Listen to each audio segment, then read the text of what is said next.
아까 제가 그림 그린 것 같이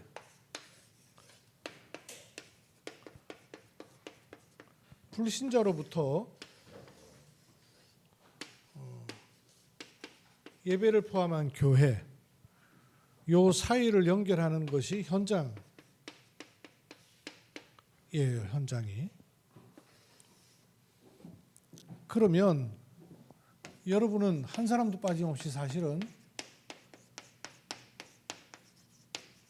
현장의 사람이에요. 왜냐하면 삶의 현장에 불신자 늘 만나고 대화하고 관계 속에 있으니까. 그럼 요 속에 이 현장에 있는 이제 하나님의 계획을 가만히 들여다보세요. 어떤 현장인고 하니 구원을 받아야 될 불신자가 있는 현장이란 말이에요. 여러분이 직장을 가고 지역을 다니고 하는 것이 그냥 현장이 아니라 구원받을 불신자가 있는 바로 그 현장이고요.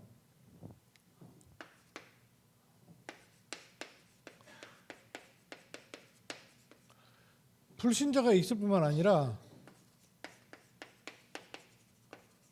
구원받을 시간표가 임할 곳으로서의 현장을 말하는 거예요. 그럼 이렇게 구원받을 불신자가 구원의 시간표가 되었을 때 뭐가 탁 주어져야 구원을 받겠어요? 뭐가 주어져야 구원을 받겠어요? 예비되어 있는 불신자, 구원받을 불신자가 구원받을 시간표에 뭐만 들어가면 돼요? 하나님 말씀만 들어가면 되죠.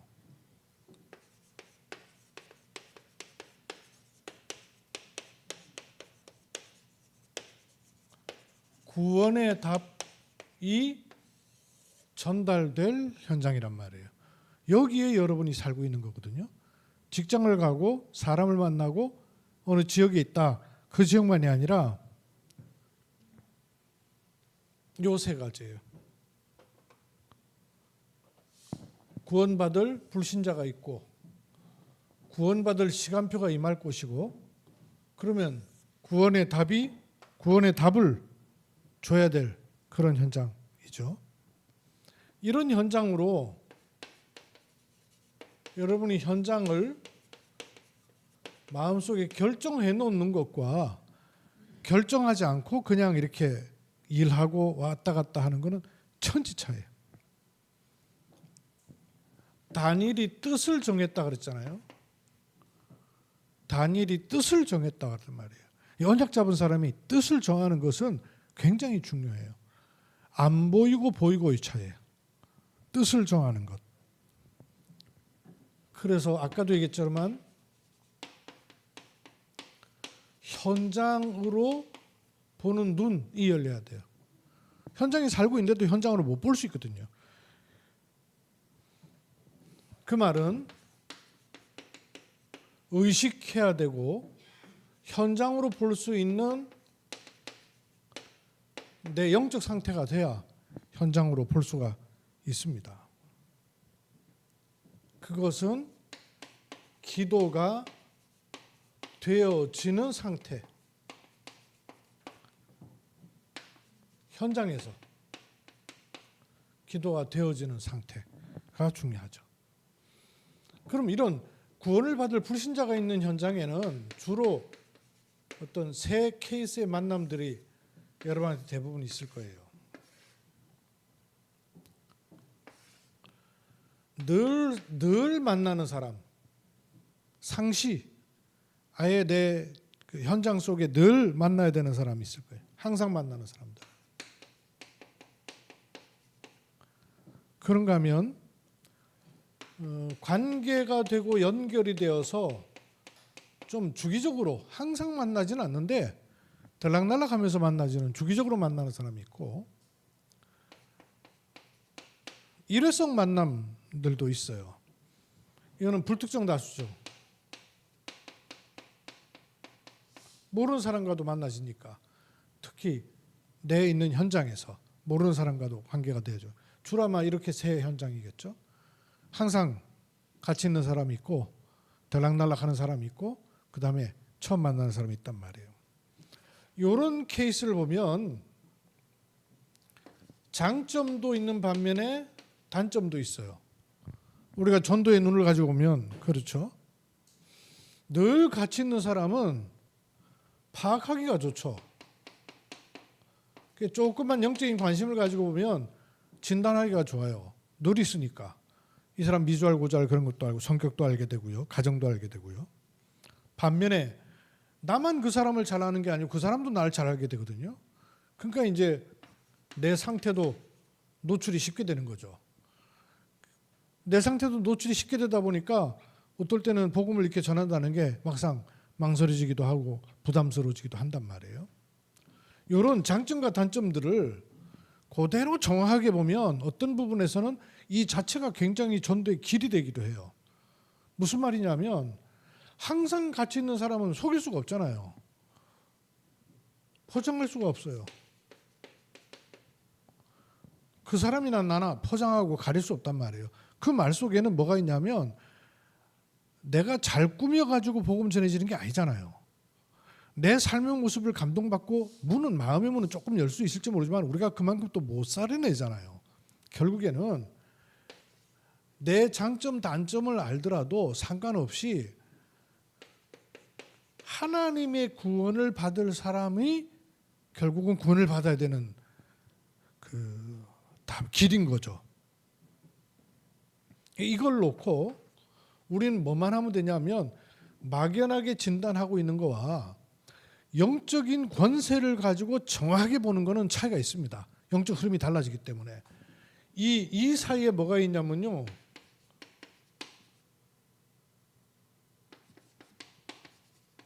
너나 할 거 없이 플랫폼을 세워놓으면 사람을 지켜낼 수 있는 파수대가 나오고 그리고 하나님과도 연결되지만 불신자에게도 빛을 비추는 안테나가 나오는 거거든요.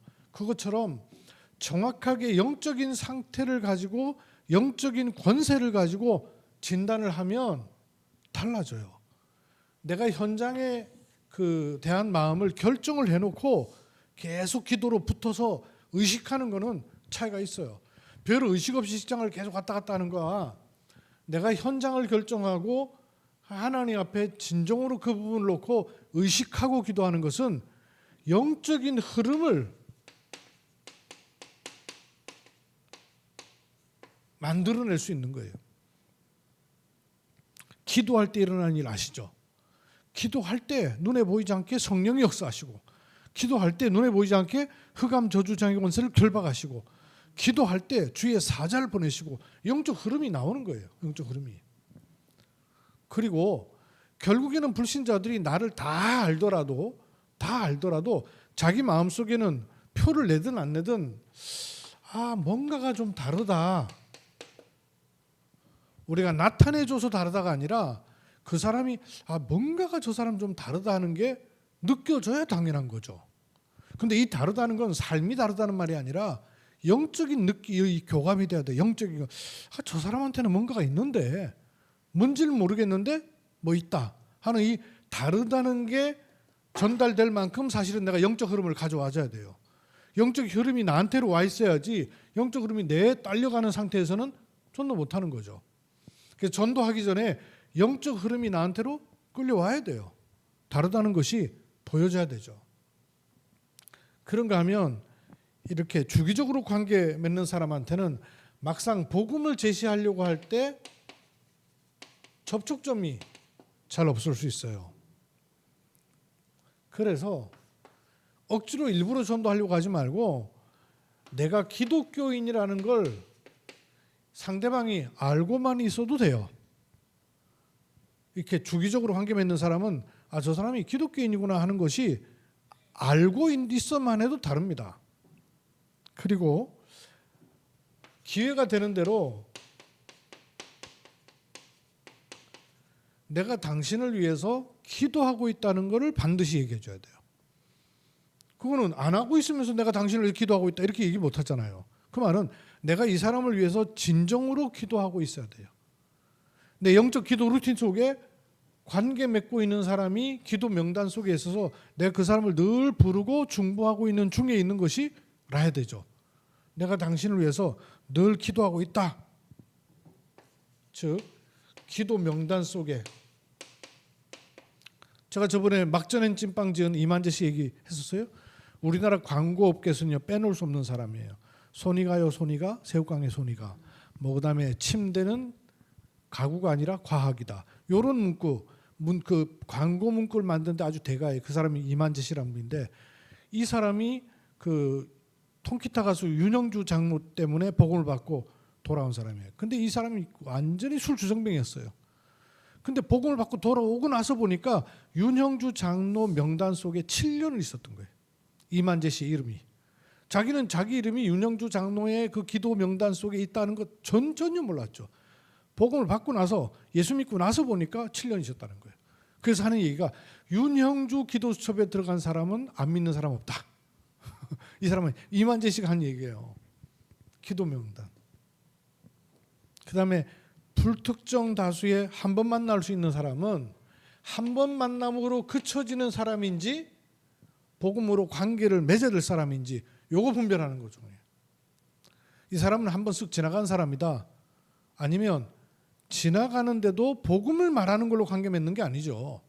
복음 말하는 것이 아니에요. 어떤 부분으로 관계가 필요하다면 그래서 전도지를 비롯한 자료 이런 게 도움될 때가 있어요. 근데 이거를 내가 늘 들고 다닌다는 거는 쉽지 않을 수 있습니다.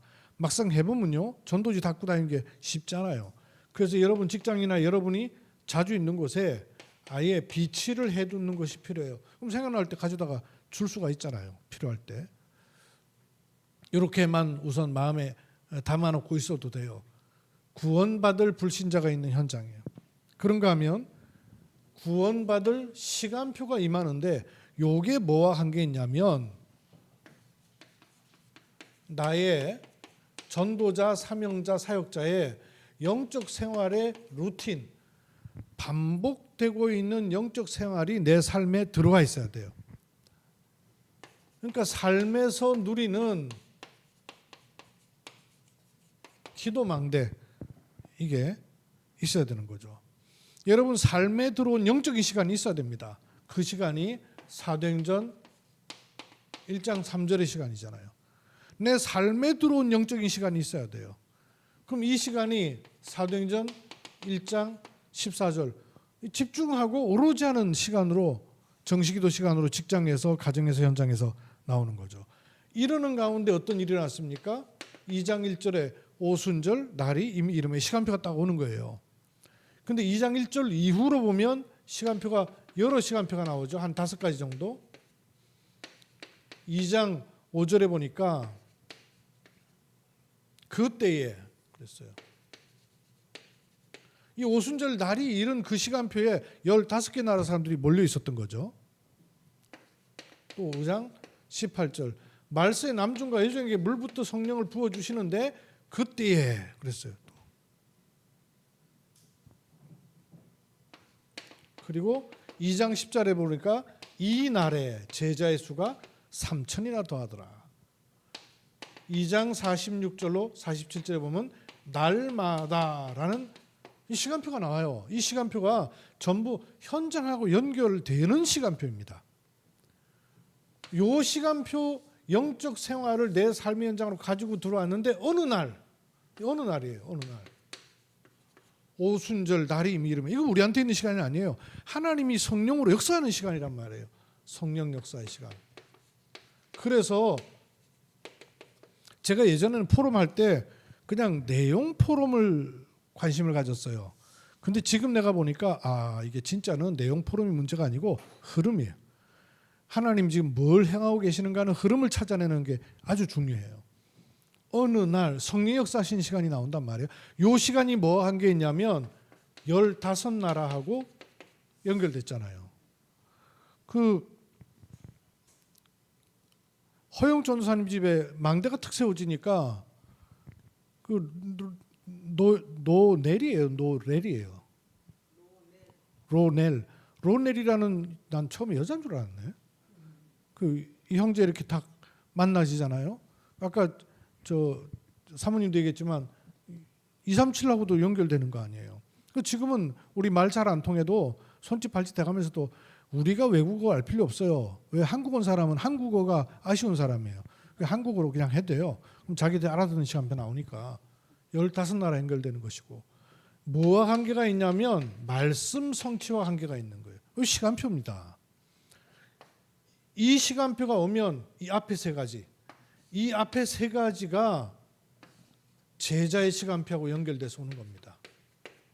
성령이 역사하며 전도와 말씀이 하나 될 때 제자 시간표 나오는 거예요. 이렇게 될 때 날마다 말씀 운동 지속되는 이런 시간표 또 나오는 거죠.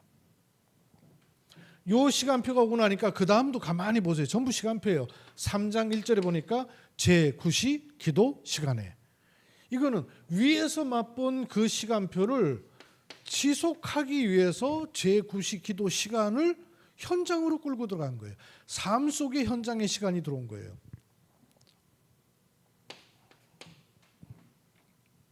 그러니까 6장 1절에서 7절 보면 처음에는 시험거리가 왔잖아요. 근데 그 시험을 시험거리로 여기지 아니하고 이걸 통해서 일꾼을 세웠어요. 그랬더니 하나님은 시간표를 주시는데 허다한 제사장의 무리까지도 복음을 듣게 되는 이런 시간표로 딱 연결되죠. 8장 4절로 8절 보세요. 흩어진 사람들 문제가 왔어요. 그런데 이들이 들어간 곳이 전혀 생각 안 하고 갈 생각도 안 했던 사마리아 쪽으로 방향을 딱 가게 되는, 이 하나님 중요한 시간표의 흐름을 주시는 것이죠. 9장 1절에서 15절 보면 여기 잘 아는 사울, 바울이라고 하는 사울이 돌아오게 되는 거 아니에요? 근데 이 시간표가 아나니아가는 바울이라고 사울이라고 하는 그 시간표는 우리가 극적인 시간표지만 아나니아 입장에서는 아무런 일이 일어나지 않고 있는 일상의 삶을 지내고 있는데 어느 날 사울이 붙은 거예요. 그러니까 응답 없다고 생각하는 그 하루 얼마나 소중한지 몰라요. 아무런 일이 일어나지 않는다고 생각하는 그 하루, 이날에 영적 생활의 루틴을 갖추는, 내 삶 속에 영적인 시간이 들어오는 망대가 세워지는 이 축복이 시간표예요. 구원에 임하는. 또 13장 1절에서 4절 중요한 현장에 이제 문을 열러 그 선교사로 파송되는 시간표 나오잖아요. 16장 6절에서 10절 마게도니아라고 하는 사람들이 손짓하면서 이쪽은 문이 막히고 이쪽으로 하나님 길을 여시고 이런 시간표 나와요. 나중에 19장 21절에 보면 바울이 드디어 내가 거기 갔다가 로마도 봐야 하리라, 시간표 정확하게 읽어냈거든요. 시간표를 읽어내는 것이 하나님의 전도를 할 수 있는 길이에요. 그럼 이럴 때 여기다가 나는 답을 줄 수 있는 메시지를 하나님은 주길 원하신단 말이에요. 근데 자꾸 내 입장에서 내가 은혜 받고 내 치유할 말씀으로만 받아가지고는 답이 안 나오는 거예요. 하나님이 현장에 구원의 답으로 주시길 원하시는 그 말씀을 갖추는 거예요. 그 말씀을 주시는 거예요. 그러면 구원의 답으로 주어져야 될 가장 답이 되는 메시지가 뭡니까? 구원의 길이기도 하지만 불신자 6가지 상태가 진단이 된 답이라 해야 돼요. 불신자 6가지 상태가 진단이 된 답으로서 주어지는 겁니다. 우리는 차례대로 순서는 알고 있죠. 인간이 문제가 올 수밖에 없는 가장 근본 원인은 뭐예요? 요한복음 8장 44절. 근본 원인은 이겁니다. 뭐 온갖 문제 다 많아도 제일 깊이 들어앉아 있는 근본 원인은 거예요. 이것 때문에 본질과 그 상태가 100% 에베소서 2장 1절로 3절 상태의 사람은 갈 수밖에 없죠. 허물과 죄로는 죽은 상태고 세상 따라갈 수밖에 없는 상태고 본질상 진노를 받아버린 상태일 수밖에 없는 거죠. 요 본질이 삶의 상태로는 어떻게 옵니까? 마태복음 11장 28절. 수고하고 무거운 인생을 살아요. 근데 그게 전부 다 짐이 되는 거예요. 돈 벌면 좋겠다고 생각했는데 그 돈 때문에 짐이 돼버리고, 이러다 이제 드러나기를 문제로 드러나죠. 사도행전 8장 4절로 8절. 요 문제 이제 드러났을 때 문제죠. 그러나 숨겨져 있는 거는 요거이죠.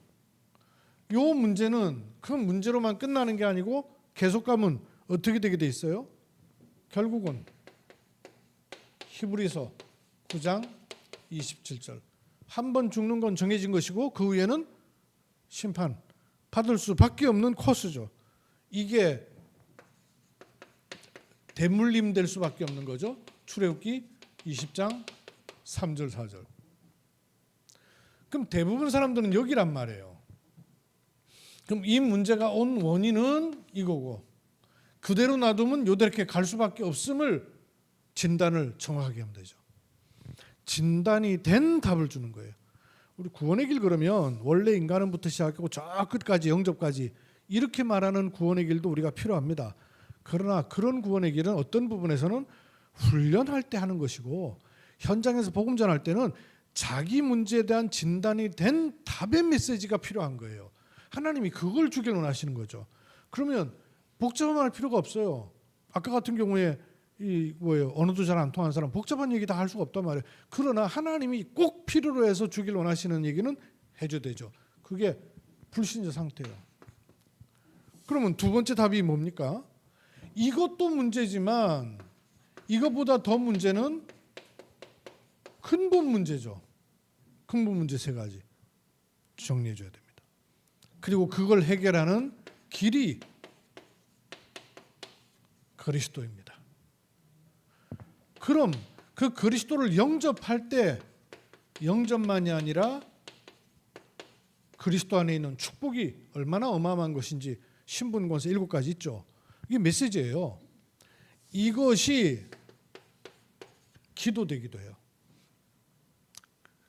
짧게 얘기하니까 못 해줬지만 이번 주 중에 가면 장로님 로렐한테 짧게 할 수 있는 기도만 만들어 주시면 돼요. 요거 갖고 하면 되죠. 구원받은 자의 신분 권세 7가지. 요게 기도예요. 실제로 주 예수 그리스도의 이름으로 예수님을 영접한 사람은 기도해서 본인이 응답받아 보면 안단 말이에요. 그리고 또 하나 핵심 뭡니까? 그러면 이 축복을 가지고 다른 사람, 많은 사람을 살리는 것이 사명이죠. 현장에는 기존 신자 가운데도 사명 있는 사람이 있거든요. 그럼 사명 얘기하면서 이 앞부분 얘기해야 돼요. 사명은 있는데 이거 텅 빈 채로 사명만 달랑 들고 있는 사람들 기존 신자 많이 있어요. 사명은 받아가지고 막 뭘 해야 돼. 그런데 내용은 실제로 다 비워버렸단 말이에요. 그럼 이 부분으로 답을 줘야 되는 거예요. 이거 건드려서 이 앞에 거 얘기해야 돼요. 처음부터 끝까지를 다 얘기하는 게 아니고 하나님이 이 사람에게 주신 시간표를 건드려서 나머지 것을 얘기하는 거죠. 그렇게 말씀하실 수가 있어요. 아까 현장에서는 뭐 다락방에 대해서 뭐 이단식이하고 이렇게 하는데 여러분 전혀 신경 쓰지 말고 그것도 위축되지 마세요. 건강하세요. 법적으로도 지금 우리 교단을 얘기하면 법적으로도 명예훼손 걸 수 있어요. 아무 얘기가 아니에요. 어떤 의미에서는 진짜 이단한테는 안만 못하면서 다락방 원장이라고 이런 것에 대해서 여러분 위축되거나 중시되거나 이런 거 전혀 없어요. 전도 운동할 사람은 따로 준비되어 있어요. 그 사람을 찾는 것이고 그 속에 세 가지 마음속에 한번 기려보세요. 구원받을 불신자가 있는 현장, 그게 나입니다. 구원이 정말 시간표가 있는 현장, 그 현장으로서 여러분이 그럼 거기에서 뭐 하면 되냐면 구원을 답으로 줄 수 있는 현장으로 기도하는 겁니다. 여기 하나님 여기까지 딱 만나주는 게 시간표예요. 그런 시간표와 그런 사람을 하나님이 준비하셨어요. 하나님 현장의 사람인 실십인 중직자, 현장의 사람인 믿음의 사람들이 현장에 서 있으면서 내가 어디에 있는지 알지 못할 때 많은 부분을 빼앗기고 놓치게 됩니다.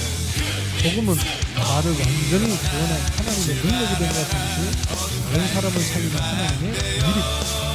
이 축복을 현장에 그대로 찾아 누리는 은혜로 충만케 주옵소서. 주 예수 그리스도 이름으로 기도드립니다.